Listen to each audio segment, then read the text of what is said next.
xalqi با فرمایش مأموریت شهر تاشکند معلمان مکتب‌های میانه رویخط‌های حتمی خوانندگان حجابدار، خوانندگانی که در نماز جمعه اشتراک می‌کنند، اینچنین والدین آنها را ترتیب دادند. خبر داد رادیوی آزادلیگ روز 1 اکتبر. در سوالنامه‌ای که نسخه آن در اختیار آزادلیگ میباشد، از جمله گفته شده است که معلمان عهده‌دارند نسب، نام و نام پدری دانشجویان دیندار و والدین آنها را نویسند.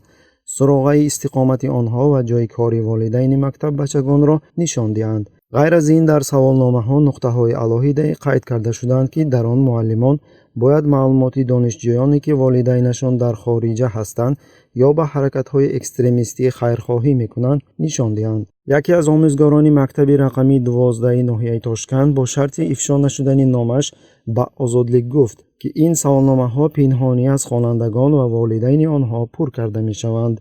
با گفته او به آموزگاران سپارش داده شده است که تا 2 اکتبر سوالنامه‌های پر کرده شده را به حکومت ناحیه پیشنهاد کنند. طبق گفته مقامات چنین رویخط‌ها گویا با مقصد معین کردن آنکه دانشجو به حمایت اجتماعی نیاز دارد، عائله او کم بضاعت است، در عائله کامل به وایه رسیده است یا نه ترتیب داده می شود. قبلا رسانه‌های مستقل نسخه فرمانی مخفی را تحت رقم 4437 که آن را پرزیدنت ازبکستان 4 سپتامبر سال 2019 امضا کرده است نشر کرده بود. در زمینه حجت ضرورتی ترتیب دادن رویخط نوی مخصوصی شهروندان دیندار تاکید شده است.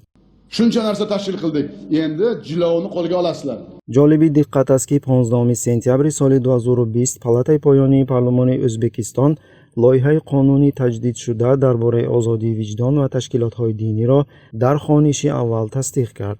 در لایحه تجدید شده حقوق هر یک شخص برای گرفتن معلومات کسبی در مؤسسه‌های تعلیمی دینی، اینچنین حقوق والدان یا وصیان برای تعلیم دادن فرزندان خود، اساسهای رعایت دینی و آداب رفتار، تحصیل در خانه و بیکار کردن طلبات آید به پیشگیری حضور شهروندان در جایهای جمعیتی با لباس دینی قید شده است. من aytaman ki Karimovga nisbatan Mirziyoyev 10%gacha yumshoqroq diktator bo'ladi deb. Hozir 3-4% yumshoqroq.